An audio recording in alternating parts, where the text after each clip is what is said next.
Welcome to Santa Barbara Talks with Josh Molina. And this is an episode coming up with Erik Davis, who's Executive Director of TV Santa Barbara. And we're going to have a great conversation about all the really amazing stuff going on at TVSB. But first, I want to ask you to please subscribe to my YouTube channel. It's super important that you subscribe because a lot of people are watching the podcast just by searching for it in the YouTube search bar. Maybe somebody is sending it to you. Maybe you're just sort of seeing it while you're on YouTube, and that's fantastic. But I'm trying to get the amount of people who watch the podcast to also subscribe to the podcast. And the benefits of that for you all is you get the podcast immediately when they're uploaded. You don't have to search for them. You don't have to wait for them to be published on other platforms. And it helps me because I'm trying to grow this podcast. I'm trying to have a larger reach. And in order to do that, more subscribers I have allows me to have more sponsors. The more likes of my videos I have, it allows me to go to sponsors and say, look at the reach of everything that I'm doing. So please take a moment to subscribe to this YouTube channel. And if you're watching this not on the internet, if you're watching it maybe on TVSB, please spend a moment to go subscribe on my YouTube channel. Because there you're going to get original content, you're going to get different kinds of stuff, not just the interviews that you see and that you're watching now. So please take a moment. It's a little thing, but I'm looking at my analytics and we get hundreds of views on YouTube. We get more, several hundred views streaming on Apple Podcasts and Spotify and SoundCloud and Anchor and everywhere you can get your podcasts. So people are listening and watching, and I hear it all the time, but subscribing, it doesn't cost you any money. Just click the subscribe, really helps me out. So I really appreciate all the support that all of you are giving. It's been about 2 years now since this podcast has launched, and just growing, getting bigger, and I get lots of feedback, and I'm open to feedback. Shoot me an email at josh@santabarbaratalks.com. You have any advice, criticism, whatever, I'm open to it. And if you want to sponsor my podcast, we can talk about that too. Visit my website, www.santabarbaratalks.com, and you can see about sponsorships there. But thanks a lot for everything. I'm having a blast, and I really appreciate everybody who takes time out of their busy day to watch this show. Okay, so please subscribe. You know how to do that. Just hit the subscribe button. And with that, let's go to Erik Davis, Executive Director of TVSB.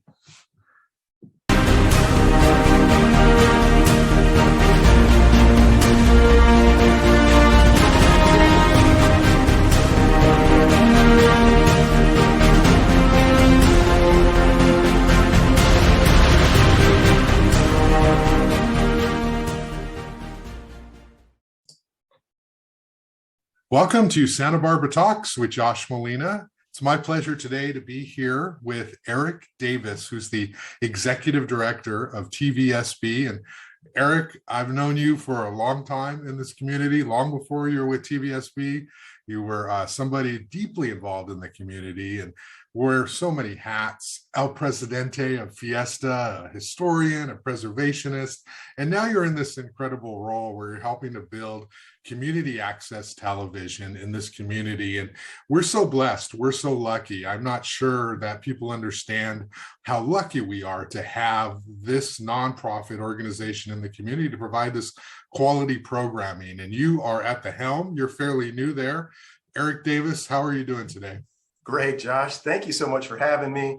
Yes, it's a thrill to be on it, and welcome to you to the TVSB family. Now yes. Part of our community access scheduling with this show. Yes.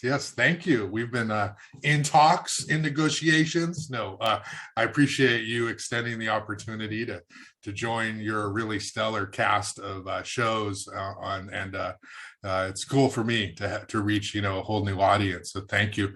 Let's talk about you, Erik, and TVSB.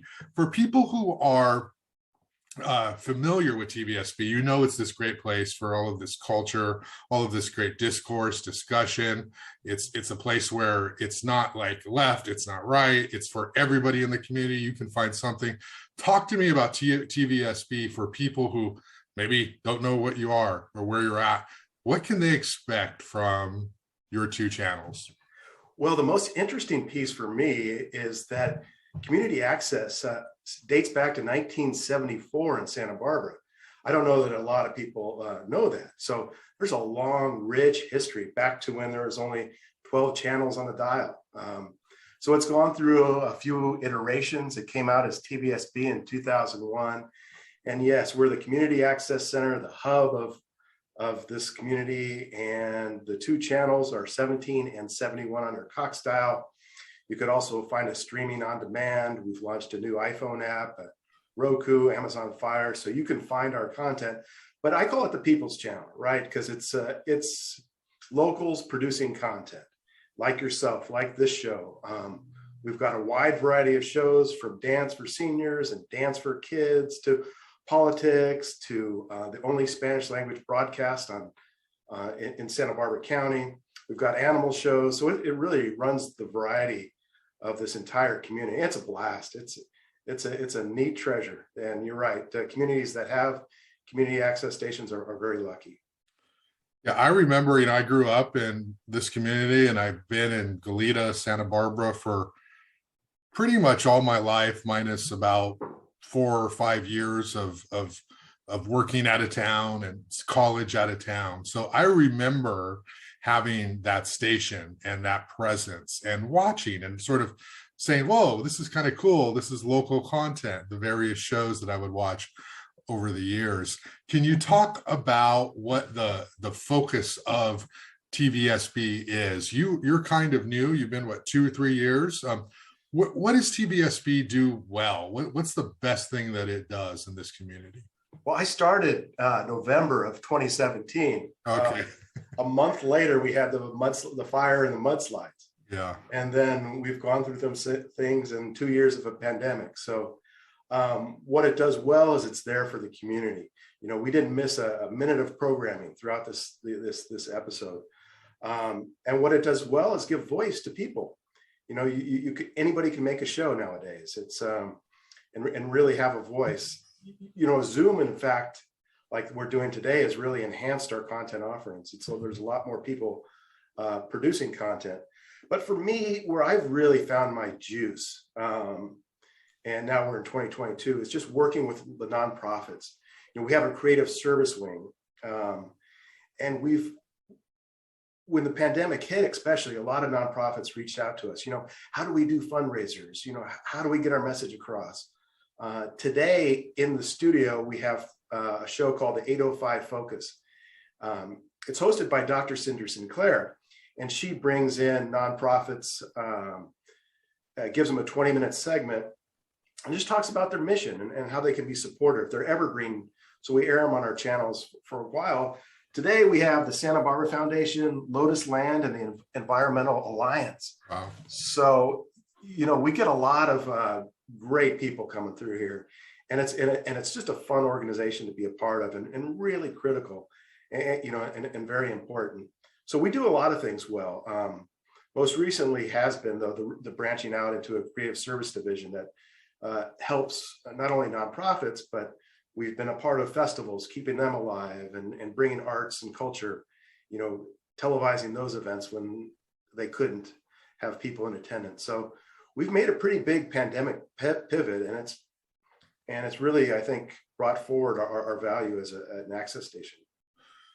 Yeah, I remember when I worked at the news press back in the early 2000s, and I was covering City Hall, I moderated some city council forums. And I think it was it's your predecessor, whatever it was called at the time, but it was the same community access station. And today, filming the show with Jerry, Newsmakers with JR, if you go into the studio, it's so impressive. You got all this great equipment and the control room and these people on staff who produce everything and edit everything and just make it look really nice. It's really cool to be there. You feel like you're, on network television or something. You feel really special. But what you do, which is, I think, part of your pivot that you're talking about, is you'll go out into the community and you will basically offer the service of filming, providing sort of documentary style recording, whatever needs nonprofits have. You will go out into the field and record that, and then you will put it on the station. And so can you talk a little bit about that sort of wing of what you do? You don't have to go in the studio and do it. You can actually be wherever you're at, and TVSB will come to you. Well, and thank you for asking that. And at first, I'd be remiss if I didn't say congratulations that Newsmakers with JR and your host just won a national award for the mayoral debate in 2021. Right. And what a great resource. We invested in our studio equipment the last couple of years to make this more, digitally advanced and being able to bring in people throughout the community. There's a lot of hesitation about in-person candidate forums. Yeah. And we were able to bridge that gap and provide that. So congratulations. It was very well done. I think the two of you were in studio. We had the six candidates. Is that correct? Yeah. That was a chore, for JP and everyone involved there. Yeah. Yeah. And that was just something we do for the community. Most recently, we did that with the sheriff and coroner's debate, both in English and Spanish. So we had Spanish translation there. But you know me a little bit. I like being in the community. I'm a festival guy. I enjoy a lot about Santa Barbara. So some of the things you mentioned, we are working with a special with the Martin Luther King Foundation. They were not able to do their in-person event this year. So we brought them into the studio. We went out and recorded at churches. So we're putting together this hour and a half, 2-hour presentation for them. Last year, the summer solstice was having a hard time trying to figure out, what's it going to look like? So we went down to the CAW for 2 months, which is a community arts workshop. And we filmed the bands and dancing. And then we put together an hour-long program that aired on summer solstice at the Arlington Theater. So at that time, we were able to kind of just capture and showcase and keep the festivals alive. The Avocado Festival, we taped at the Alcazar Theater and we showcased bands. So there's a lot that we can do virtually now and get out in the community. And as things open, we're going to continue that mission to go out and cover and be a biggest part of Santa Barbara as we can. Yeah, that's great. Now, pretty much everyone can have a show, anyone, as long as you abide by the ethics of community access television. I would imagine there's obviously some things you can't do, but the great thing about it is anyone potentially can have a show. But Erik, can you talk about funding? Obviously what you do is not free. This is a really important service in the community. You're not all volunteers at a studio. You have financial obligations, and it costs money to put on this television. How do you get funded? Can you talk about that? Yeah, it's a great question. And it goes back to that. The TVSB is a 501c3 nonprofit organization. Yeah. But we are supported very generously by the city of Santa Barbara and the city of Carpinteria. And the Mayor Murillo, Mayor Rouse have been, great supporters, as has the entire city council. So they provide a bulk of our funding. And it goes back to the Cox get when they have a market share like this, that there are rules that they have to provide funding for community access. It goes back to the early days of 1974, some of the rules and regulations. But we're funded partly by the city, a little bit by the city of Carpinteria. And then we also have a kind of a membership-based model. It's very affordable for anybody to come in and then we also receive donations and write grants and things of that nature. But yeah, our biggest supporter is the city of Santa Barbara. And we're just extremely grateful. Yeah, it's really cool. I mean, so if you're looking for nonprofits to support, there's many out there, but you're an organization that supporting you actually support other nonprofits. So there's lots of impact by giving to TVSB. Do you have a favorite show, Eric? Is there, you know them all. Do you have something you really look forward to Gosh, every week? there's a couple, and it's a so I there's a show it's called The Good Life with Dean Wilson. He came into the studio, and he always dreamed of being a broadcaster. He grew up with Vince Scully, and we sat down and talked for like an hour, and you could just see the energy in that. This was his dream. So he had the Turner Foundation, and as a wing, and right when the pandemic hit, he started a show called The Good Life, and his intention was to share the great stories of Santa Barbara, the people behind some of the great events. And what we did is we go out to his location, we set up a virtual studio, and we do these interviews, and we're up to 170 shows since he started in 2020. They've got like 175,000 followers on, let me see, 175 shows and 25,000 followers now. But they've just built the show based on the good, in Santa Barbara. And that's one I really like. I've also got a new puppy recently, and so I watched the Animal Zone, and that talks about pets and how to fostering and adoption and things of that nature. But for me, I'm a little bit of a historian, and I like that. And we've begun taping a lot of these great lectures. Like last night, we were at the Maritime Museum for the Maritimes lecture on the Great White Fleet that came to Santa Barbara in, I think, 1913, maybe it was 1909. So we cover those lectures too and air them on our channels. The Historical Society's recently done a couple. Huguette Clark Estate was one a couple weeks back. So I love watching these community lectures, and I learn a lot from them. Yeah.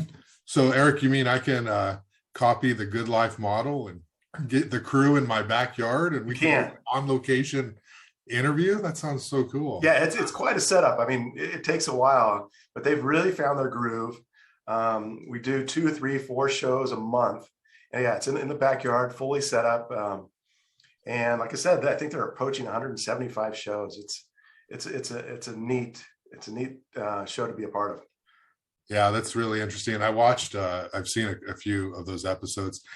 Since we're talking about shows, I want to ask you a little bit about content. There's a diverse palette of people who have shows. Oh yeah. And so I know it's a show, it's a community access, it's for everybody. It's a voice for conservatives, let's be honest, in this community. They have an opportunity to talk about their issues, and that's great, right? It should be a community access show for everyone. And there's people that are clearly on the left who are able to talk about their issues as well. Can we talk about that, just sort of that conservative perspective for a second? Do you get pushback? Do you get comments? What do you hear in the community when you have some of these voices talking about some issues that are at times controversial when you just look at sort of the political landscape in Santa Barbara? Yeah, I think, that's community access, right? We're open to everybody, every opinion. It's non-commercial. We don't censor. So that's what you draw. You get everything from the political debates. You get some wild stuff. And looking at the history of community access too, I mean, they used to have parody things and, mock some of the big events. And so the dumbest movie of the week. And so there's been a lot of stuff coming through here, but I think that's the premise of open access. Right. And no, I don't get any of that feedback in the community. I think people understand, we don't censor, it's affordable for everybody. You give voice to people, and we kind of track what we attract, and I think people have different paths. So that this is maybe a way for some of the other shows to have a voice too. So yeah, it definitely adds a layer of kind of diversity here that you probably wouldn't find, elsewhere. Yeah, well, it's important because you don't want a station to be all one thing when it's community access, because there's stuff to be learned from everybody. And if someone's got a show, they have something to say. And it's important that people have the opportunity to hear that. They don't have to watch the show. If they, well, oh, I don't like that show, I'm not going to watch, that's fine. But there are people who do. And it's important to sort of understand the gamut of your community, even if you don't necessarily agree with everything that's being talked about. Erik, let's talk about you and your background. You are in this really incredible role, and I've heard great things about TVSB since your involvement. But you have a television background. Can you talk to me a little bit about that part of your life and how you got into this sort of career? Yeah, that was always my dream, right? Even growing up, kind of like the Dean Wilson story, watching Chick Hearn and Dan Rather and some of the big names when news was news. So that I went to school for political science and broadcast journalism, and came out of there, started working in television, and just absolutely loved it. But as you know, television can be a nomadic experience, popping around from market to market. And I had a funny story is that was at the time of the O.J. Simpson trial. Okay. And I could see the shift in journalism at that point. Became sensationalized. It became, chasing the same story with a different angle time after time again. And it kind of lost a little bit of its luster for me. So, I transitioned into more of video marketing and got into the marketing side of things. And I grew up here in Santa Barbara. I moved here when I was 6. My dad spent his time in the YMCA right there on Hitchcock.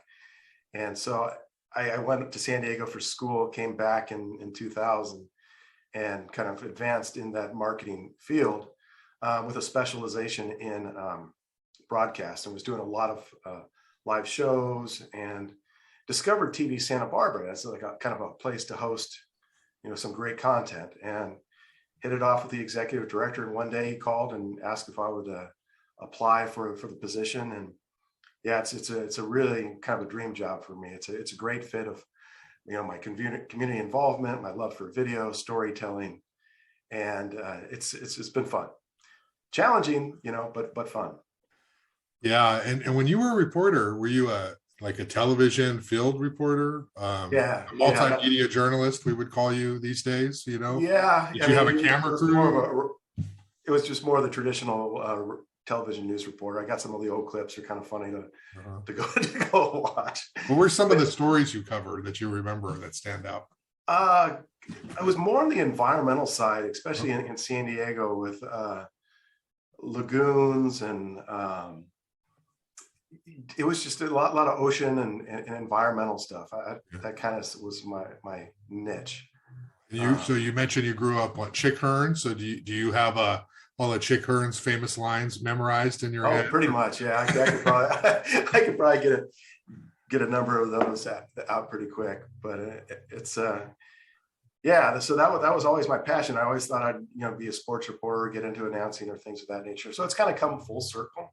Right. And it's a lot. And so one of my goals now is to kind of get back into that community and do more of that storytelling of this great town. Yeah, well, at TVSB, you sort of see that reflection in sort of your values and your vision, because somebody who's watched over the years, you could see sort of this change and this pivot. And then during the pandemic, having to stay alive, having to adjust when you can't have people in studio. You just, how do you keep a station going when you don't have people who can come in, and how do you do that? And you sort of figured out a really strong way to do that. You're also a bit of a historian, a preservationist. I kind of, in my reporting hat, have talked to you over the years on various things in Santa Barbara. What do you enjoy about this community, about Santa Barbara, about living here? You grew up here most of your life. Talk to me about what this community means and is to you. Yeah, I like a little bit. I spent some time on the Pearl Chase Society board and just spent a decade plus in old Spanish days. And I really like the rich culture and the history. It goes back to the 1850s, 1840s of the Ranchero period. There's just a lot here, and I've dug into it, really enjoyed it. And just the landscape too. It's a beautiful place to be. But the people are a kick too. It's Right. and I get to meet a lot of people coming through the access station. Yeah. But yeah, it's just important to me. I really love it, and yeah, I enjoy a lot of the history of it. And one of the things that we're doing here at TVSB is we're going to be launching kind of an archiving campaign to go back and find those old photos, the old videos from our nearly 50-year history. I was on a call earlier this morning with somebody on our board who's heading up that initiative to, as she called it, harvest our history. Mm-hmm. And we found some old videos. And, we used to have a show in the 70s. It was called Meet the Mayor. It was the longest running TV show in Santa Barbara. And like many access studios and really many television studios, a lot of that has been lost.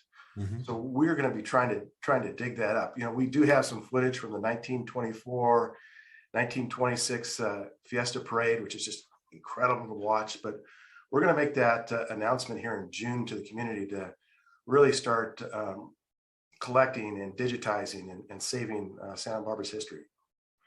Yeah, I mean, you think about everything that aired for going back almost 1974, you said. I mean, wow. I mean, yes. I think the stories you can tell from all of that footage, does it exist like in somebody's garage somewhere? Or that's exactly where it is. And that's exactly where it is. Because in the early days, they put it on the producers to store, and we didn't really have an archiving wing, or it's not as easy to store in the cloud as it is today. Katy Perry grew up singing at a community access station here. I mean, I can't imagine just the rich history and all the people. Charles Schultz with his, Snoopy books came. There's a lot. So that's one of the things that I'm really excited about. That I'm really has got my juice flowing for the next 2 years to see how much of that we can recover and bring forward. So if you know of anybody out there with CDs, DVDs in their garage, bring it to us, and we can help with that. Yeah, that's great. I think that just on Fiesta, you could do a whole series on the footage of Fiesta over the years once you pull it all together. Summer solstice, these community events that undoubtedly TVSB recorded or had some sort of role or took some kind of footage or talked to people who were part of it. And speaking of Fiesta, Erik, you're I follow you on social media. We talk from time to time, and I have never seen an El Presidente embrace that role better than you, and genuinely, and have sort of a real deep sense of appreciation and gratitude for that. You were all over the place during the pandemic promoting Fiesta, and you seem to really relish that role of like ambassador of this event and the community. Let's talk about that. What did it mean to you? What does Fiesta mean to you? What did it mean to you to be in that role? And I would imagine it's sort of was kind of a lifelong dream to some sorts. Some sort, yeah. But it's not necessarily the title of El Presidente, it's the journey too. Yeah. My wife and I really bonded over Fiesta. We have our kind of our first photos it's something that we love to do together.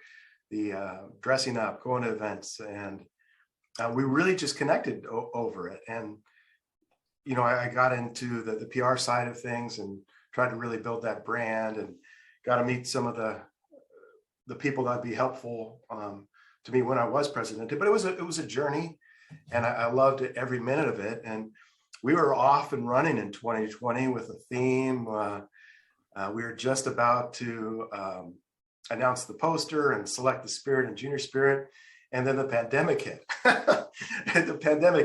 Now I find myself, in charge of 2 nonprofit organizations in the middle of a pandemic, and that was a really tough period. Because you didn't know what was going to happen, right? You didn't know what the next day was going to hold. You didn't know what things were going to look like in the summer months. Do we postpone events to October? So I spent a lot of time just digging into that. I was also in communication with the county at the time, and especially Greg Hart's office. And one day we just had a frank conversation that he saw, this is not going to end by summer. This is going to take. 18 months to roll out the vaccines. It's not going to be quick.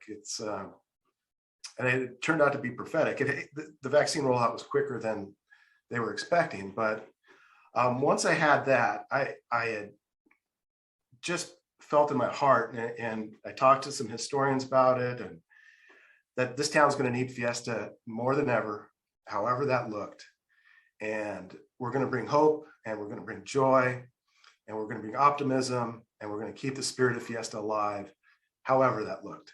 And once I planted my foot there, my wife and I, things just took off. And we did what we could. You know, I felt, looking back, I feel like I was the right person at the right time. If you were going to ever have a televised or virtual Fiesta, you know, I was thankful I was in that place. And, you know, I'm really grateful, and it continues today because of those efforts. It was hard, but there's some good things that came out of it. This weekend, and I think they're unveiling the poster and the pin at a private event to 200, 150 people. But we worked with KUIT, and on their patio, we announced the poster and pin to a live TV audience, a generous 10-minute segment that reached, you know, all of KUIT's audience. And pretty soon the poster's selling from Iowa to Hawaii, and I think they're almost out of them. It's best-selling poster of the last 20, 25 years. So yeah, there are things. And then we had a spirit, and a junior spirit really stepped forward, and St. Barbara came forward. You know, Teresa, she was our Teresa Novak-Kusky was our head of La Boheme, became our dancing St. Barbara. So we had fun. It was a little bit of a private event or broadcast, but yeah, we did. I'm very proud of it. Where'd you get those outfits that I saw you on Instagram wearing? You always look so sharp. That's been a little bit of a collection. You know, it starts really simple with a sash and a bow tie, and then you can go to the costume sale and pick up a few things here and there. And then we started going down to LA and getting some suits tailored. And in 19, we actually went to Spain to check out the Rio Feria and got a few things there. But, you know, it was a decade of accumulation. But yeah, they're fun. They're fun. I don't know what I'm going to do with them now. But yeah, I think that's part of it. I enjoyed it. Now, because of the pandemic, Fiesta's changed, at least in terms of the parade this year.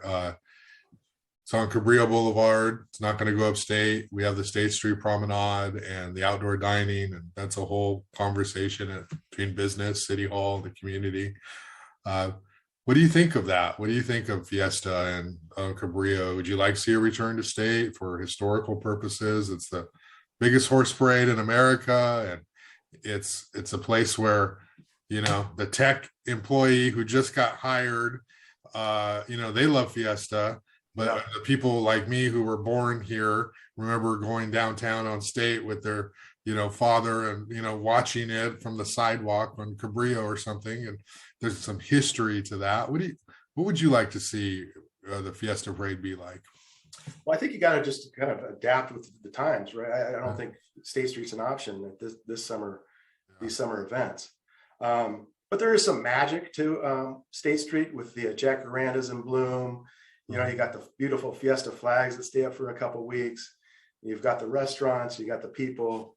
Yeah, there's a magical component, and even the kids parade. So, but you know, I've been through it with. You just got to adapt, right? And you got to keep the traditions alive and do what you can. So, you know, I haven't been in many of the planning as a Pastel Presidente. It's a little you're not quite in it. Yeah. But I'm glad they're having the parade. I don't know what it's going to look like, but that's an important piece for me. There was a couple things. One was the dancing. You know, I love the free events, the dancing at the courthouse, Fiesta Pequeña, and I think that was for me my favorite thing was we couldn't have it at the Mission. We couldn't do these big crowds, but we held an event at KUIT studio, which just turned out to be the most magical Pequeña with the full moon rising. And it looked like the dancers were dancing on air. And it was the most special night that I've had as part of that journey. But Yeah, I think, Solstice is going through it, and you just gotta, it's such a big part of our Santa Barbara culture, these events, these parades, these festivals, that you just got to keep them alive. Yeah, definitely. And we're slowly getting back there and figuring out what it's going to look like for all the parades downtown. I'm going to channel the good life a little bit here with my next question, Erik, just for you. Ever since I've known you, you've been super positive, optimistic. Even in this interview, right? You're like, you're good. You're talking about the glass half full always. And that's an attitude and approach we don't always see, in the community. We see a lot of like, this is what's wrong. This is people who are making mistakes. You seem to be sort of eternally in a positive mood when it comes to talking about you and the community. Where does that come from, Erik? Is that your dad? Is that your parents? How did you get that sort of like gleeful disposition about so many things? It's a good question. I maybe a little bit of my dad. Mm-hmm. That's, I think that's just where I get my juice. When I'm working at the top of my triangle, I'm visioning forward. I don't like to dwell in the negative. I don't like to. I think that's just, it's been a part of my personality ever since I was in high school, I believe, or as far as I can remember. But that's where I get my juice. You can see, it energizes me. Thinking about the future, thinking about the positive, making a difference. So I can't answer that. Maybe you see different personalities, but that's just kind of who I am, and probably who I'll always be, I hope. There's been challenging, like I said, leading two organizations through a global pandemic and all those things that have faced. My hair's gone gray, and there's, I don't fit in my Fiesta suits as quite nicely as I used to, but I'm also very lucky too. Yeah. So TVSB going forward, you've talked about how you've had to pivot in order to survive, like so many organizations did during the pandemic. You're funded by the city of Santa Barbara, by the city of Carpinteria, by community donations, by membership. And so you're visionary. You have big plans. I don't think you're somebody who's trying to just sort of, let's do the same thing for as long as I'm here kind of employee. I think you're thinking about legacy and everything you do having an impact. What's the future of TVSB? What are you trying to do over the next 3-5 years? Where are you headed, and how are you going to get there? It's a good question. And I've kind of planted that 2024 as we've approached our 50th anniversary. That's going to be huge for us. I've mentioned we've begun working on transitioning from just a television channel to kind of more of the streaming devices. So you can go download a TVSB app now and watch our content there, which is important, and Roku and streaming.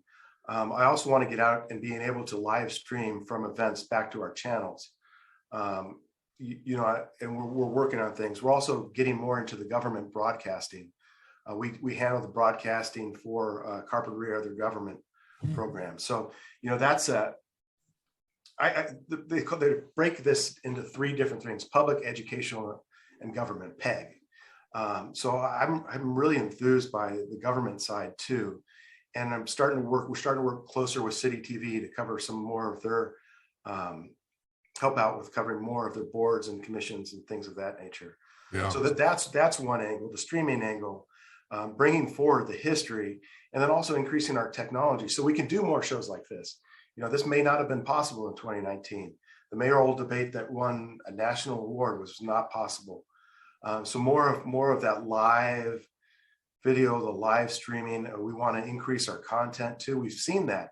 The thing is that content has really grown during the pandemic. That may be counterintuitive, but now we have teaching tools and people check out equipment and go out and produce shows. I also want to be more of a training center too, especially for young kids.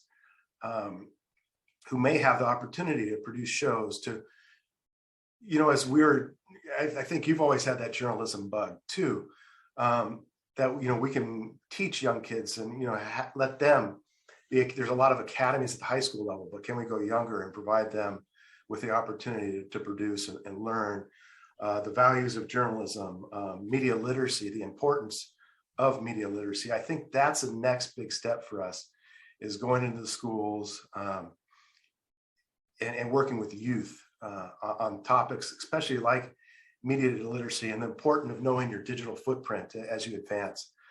I think we can make a difference there. And that's pretty close to my heart right now. Yeah. It's super exciting to think all the potential of what you can do at this TV studio. A lot of people don't know, they haven't been there, but you kind of have an open door policy. People can, this is a pandemic and all of that, but people can, it's a community access station, so you can go check it out. And people can rent equipment too, just on their own, if they want to borrow a camera or something. Yeah, if you're a member, you can come and once you're trained on it, check out equipment. We have the simplest things as iPad kits. So they're basically a production studio on an iPad with tripods and lighting and microphone, editing software built in. We just invested in DSLR cameras for studio members. So, that's a little higher quality, so you can do more equipment. We also have the broadcast cameras that people can learn and train on. We provide individual training for members. And then we also have the side of, in-studio productions, which are really fascinating. Learning switcher and lighting and studio development. That's where you see a lot of the show. So yeah, we have equipment, and we continue to invest and look at, what's the equipment going to be needed for the next 2-3 years, and maybe even 5 years out, and then also provide the training on that, which is an interesting component that people may not know about. And you mentioned City of Santa Barbara doing more for their boards and commissions. Just want to recognize Tony Ruggieri, who is incredible at doing what he does in terms of managing the recordings at City TV. And, you've worked with him, He's amazing, absolutely incredible. So yeah, over the last month, we've been kind of really building a partnership on a variety of fronts. And it's been great. Like I said, the City of Santa Barbara from top throughout the ranks have been very supportive of community access since the very beginnings, and we're all very grateful for that. And TVSB, how many employees do you have? It's not a huge operation with staff, is it? No, it's not. It's I think we got 6 of us now. We have 2 or 3 producers. We have a programmer, and we have one that works on mostly the government side. And then we also have an editor. So it's a pretty lean group. And the mission is to empower people to make media that matters. So a lot of that is us helping train producers to produce content like this. Yeah. So once they're trained and they have access to our studios and facilities, they're on their own and they're out and running. But yeah, it's a lean crew, but a great crew, a diverse crew, and I'm really happy with where things are right now. Yeah. And Erik, if you could have your own show in a perfect world, what would it be about? It would be a Hugh Hauser style show where I'm out in the community, not in studio, but taking a look at some of the historic structures, maybe getting the story behind the courthouse, and what are the challenges they face and some of the history behind it. I'm trying to carve out some space to do stuff like that. As you know, as in an executive director role, you've got payroll and you've got, billing and things of that nature that kind of pin you to your desk. But that would be my show, just grab a cameraman and go out and tell some of the things that people may not know about this community, some of the art, some of the history, some of the people. So fingers crossed that I can carve out some time to get out there and do more of that this summer. Yeah, and you have quite the presence on Twitter too. You're very social, you're engaged in the community, and you're paying attention and you're very supportive of people who, local media. I know you're a big fan of John Palminteri, of course, who isn't? He's such a celebrity in this community, but Yeah, you he really was. support the journalists in town, and I Well, appreciate that. yeah, and it goes two ways. John was my honorary presidente too, Uh-huh. and we couldn't have done it without the partnership with him and KYT. But like I said, when I was working in as on the PR front, I made a lot of those connections, and that's always been my angle too in journalism. And so I know what goes into it, some of the challenges, and yeah, try to be as supportive as I can. I love your guys' show. I tune in on Friday nights or Saturday mornings, and it always keeps Santa Barbara Talks up on my second screen here, and try to take in as much of it because, yeah, I enjoy it. I'm a little bit of a news junkie. Still read the couple newspapers a day, and that's just something I probably will always like. Yeah, no, definitely. And Jerry and I do our best to create entertaining content for you and your station. So that you do. Yeah, that you do. And it's the topics of the week. And it's an enjoyable watch. And I'm glad it's on TV Santa Barbara too. Yeah. And that's a perfect example, right? You guys used to be in studio. Right. It took 5 or 6 people to produce it, and we had volunteers, and now you've just found your groove and have been able to do it via Zoom or online, and continue to plow through some of the challenges that we all face. Yeah, we'd get there early and set up and be in the studio, and it was a longer process. With the pandemic, people are forced to adjust, and it's different when it's over Zoom, in terms of that connection.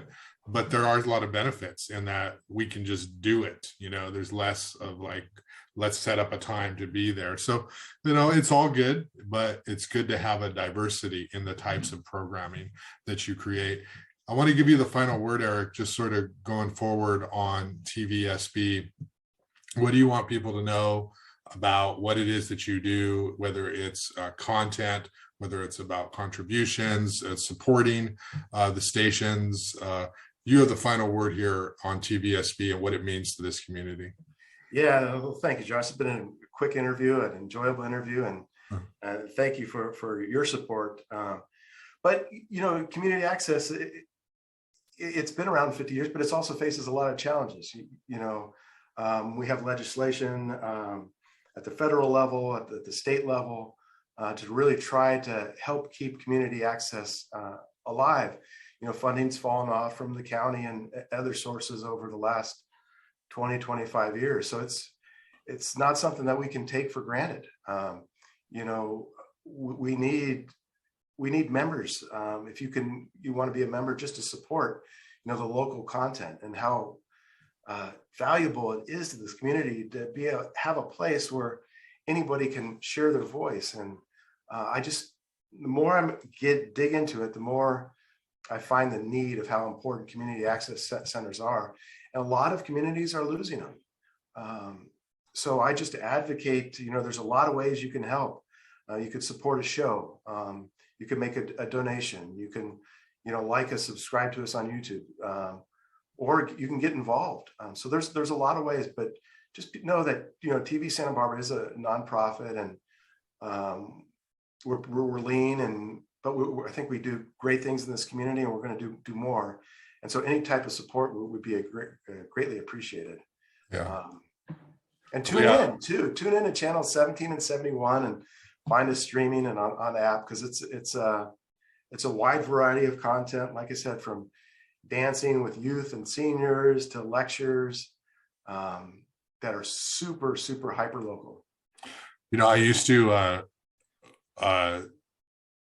there used to be a show on TVSB called IVTV. I don't know if you know about this, but I talk about the show in the context of my class at Santa Barbara City College, and we talk about breaking news, because there were these 2 guys, Greg Shields, Sevon Matosian, and they used to be in Isla Vista, and they'd go around on weekends and they would film party life. They would just film Del Playa and the places where people would have house parties, and they take their cameras, and it was great because you get this sort of like slice of life of the culture of college students being college students.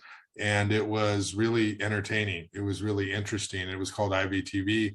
They were actually the ones who got the footage aftermath after the David Adias tragedy on Sabado Tarde. They were filming that night, and they came over from DP and started filming the aftermath of him getting out of his car and fighting with the people. And that was them, and that was that show, and it was on community access. And so they got some attention at that point, some national attention. And I remember that it would be great to, I don't know who owns that content, if they own that content or TVSB has it or where it is, but those kind of community shows, when you're just sort of doing interviews with people who are having fun, it's like a part of their college community, they're so important. And there's just so many of those type of shows over the years that have aired, and it'd be great to be able to watch them in some sort of format. I want to watch those old forums I did when I was moderating mayoral debates in the early 2000s at city council, just to see like how terrible was I. Oh my goodness, it must have been yeah, no, I think that's a great last message, is that if anybody else out there has some of this footage, be it on YouTube, be it on DVDs, contact me. We want to preserve that. That's going to be a big push for us, archiving our history. So if there are boxes in the garage, you can contact me. We're going to store them and put together a digitizing plan. I would love to see some of those interviews, because they're out there somewhere, or what happened to them. But yeah, anybody watching the show, please reach out if you have DVDs or other things of old footage. And over the next 2.5 years, we're going to make a strong push to preserve our history. And last thing, Erik, 2 stations. Where can people find this if they have Cox Communications? Channel 17 and 71. So we're low on the dial. We are making a push to bring that into high definition. And you can also find us on our website on demand at tvsb.tv, and through some of the apps that I mentioned, Roku, Amazon Fire, and the new iOS app on iPhones. Great. Okay. Erik, thanks a lot for your time. I really appreciate you taking a moment from your busy schedule to talk about everything that TVSB is doing. And thanks again for, allowing me, encouraging me to be on your station, and just everything you do for everybody in the community, because it's so much fun to just spend some time watching. You learn so much about your community. So thanks a lot, Erik, and you're doing a great job. So I really appreciate your time. Thanks for having me. Take care.